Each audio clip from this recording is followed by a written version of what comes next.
Сәлеметсіздер ме тіл үйренушілер? Бүгінгі өтетін тақырыбымыз сын есім, имя прилагательное. Жалпы сын есім дегеніміз не? Мына тірек сызбаға назар аударайық. Сын есім заттың, құбылыстың сын сипатын, түр түсін, сапасын білдіреді. Сын есім қай деген сұрақтарға жауап береді. Имя прилагательное отвечает на вопросы какой, чей. Мысалдарға назар аударайық. Примеры: үлкен, большой, жылы, теплый, жасыл, зеленый, көктемгі, весенний, жарық, светлый. Сын есім өзінің тұлғасына қарай негізгі сын есім және туынды сын есім болып екіге бөлінеді. Негізгі сын есім дегеніміз непроизводная основа без аффиксов. Яғни, ешбір қосымшасыз негізгі түбір күйінде жұмсалатын сын есімді негізгі сын есім дейміз.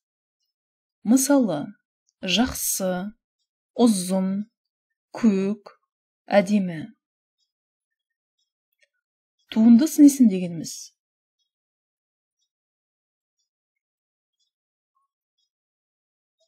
басқа сөздерден жұрнақ арқылы жасалған сын есімді туынды сын есім дейміз. Производная основа.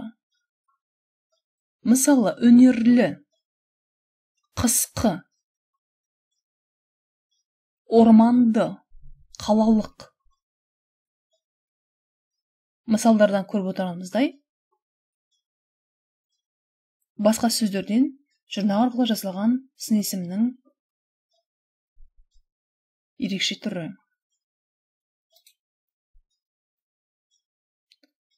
Сын есім өзінің құрамына қарай дара және күрделі болып екіге бөлінеді. Простое и сложное имя прилагательное.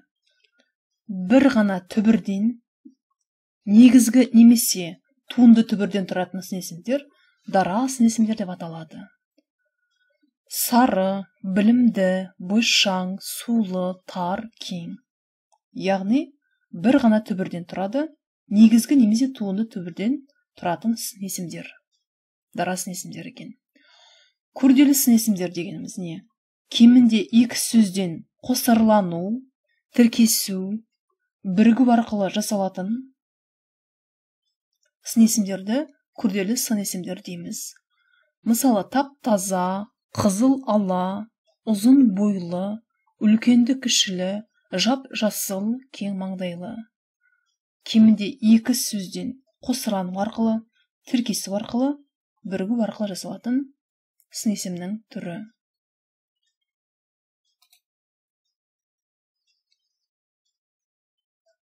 Сын есім өзінің мағынасына қарай сапалық және қатыстық болып екіге бөлінеді.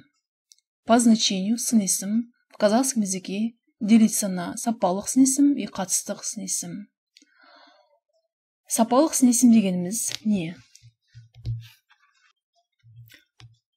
Негізгі түбір сын есімнің өзінен болып, заттың сынын, түр түсін тікелей анықтайтын болса, ол сапалық сын есім болғаны.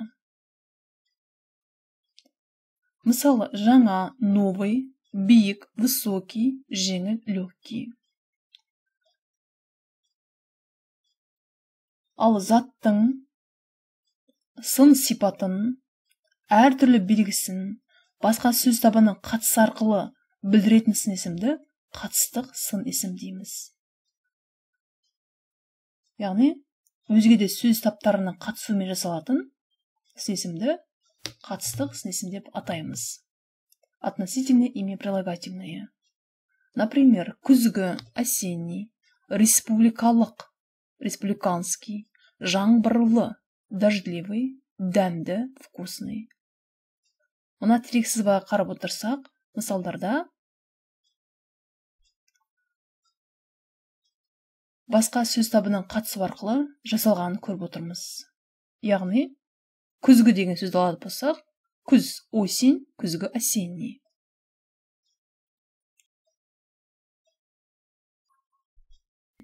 Құрметті тіл үйренушілер, бүгінгі сабағымыз осымен тәмам.